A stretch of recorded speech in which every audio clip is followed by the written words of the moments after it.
আজকের হচ্ছে সবচেয়ে বড় হাই ভোল্টেজ ম্যাচ হচ্ছে ফ্রান্স বনাম ব্রাজিল। ব্রাজিল। আজকে আমরা এটা নিয়ে আলোচনা করব। তো তোমার তো মনে আছে সেই দীর্ঘ 10 বছর পর, হ্যাঁ, 10 বছর পর আসলে ফ্রান্স আর ব্রাজিল মুখোমুখি হচ্ছে। সেই সর্বশেষ 2015 সালে মনে হয় মুখোমুখি হয়েছিল। সেই ম্যাচে তো ব্রাজিল ছিল। হ্যাঁ জয় হয়েছিল। তারপর ওদের সম্ভাব্য স্কোয়াড কি হবে বলে মনে হচ্ছে? সম্ভব স্কোয়াড আসলে 23 জন 28 জন করে করে তো সবাই ন্যাশনাল টিমের স্কোয়াড ঘোষণা করছে। তার মধ্যে সম্ভাব্য একাদশ মোটামুটি আন্দাজ করা যায়। ব্রাজিলেরটা আন্দাজ করা খুবই কঠিন, কারণ ব্রাজিলে কোচ তো আসলে পাগলাটে কোচ। আসলে পাগলাটে কখন কারে কি করে সেটা কাকে কোন সময় কোন পজিশনে। ও এবার একটা কথা বলছে, ও 4 জন অ্যাটাকার নিয়ে খেলাবে। মানে ওর ফরমেশনে তাহলে কি হতে পারে? ও তো 4 জন অ্যাটাকার নিয়ে খেলাবে, তো 4 জন অ্যাটাকার বাদ দিয়ে আরেকগুলো ডিফেন্স হবে আর কি। ডিফেন্স আর ও আচ্ছা, তাহলে তুমি মনে করতেছো 4-2-4 4-2-4-ই হবে ফরমেশন। তাহলে 4-2-4 হলে তোমার এলডব্লিউএফ আরডব্লিউএফ তারপর এমএফ নাকি তোমার সবগুলোই অ্যাটাকিং এ মিডফিল্ডে থেকে শুরু করবে, এরকম কি মনে হচ্ছে? না, যেমন আগে আমাদের অ্যাটাকার হিসেবে তো দুই সাইডে দুইজনই আছে। যেটা ব্রাজিলের মানে একটা মূলত শক্তি বলা যায়, এটা হচ্ছে রাফিনহা আর ভিনিসিয়াস জুনিয়র।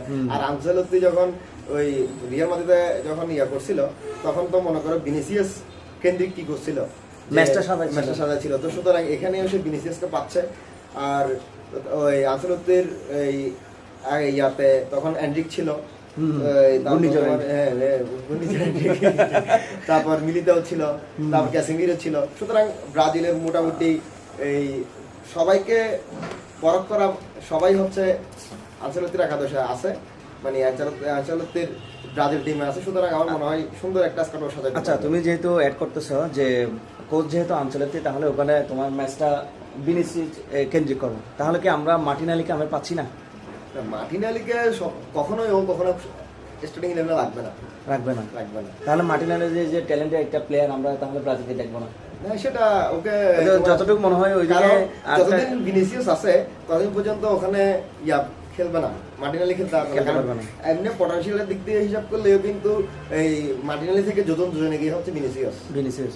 আচ্ছা, তাহলে ওইদিকে আরেকজন যে প্লেয়ার ছিল ম্যান ইউতে ছিল, ওই প্লেয়ারটার নাম কি? রিয়াল একাদশে নাই।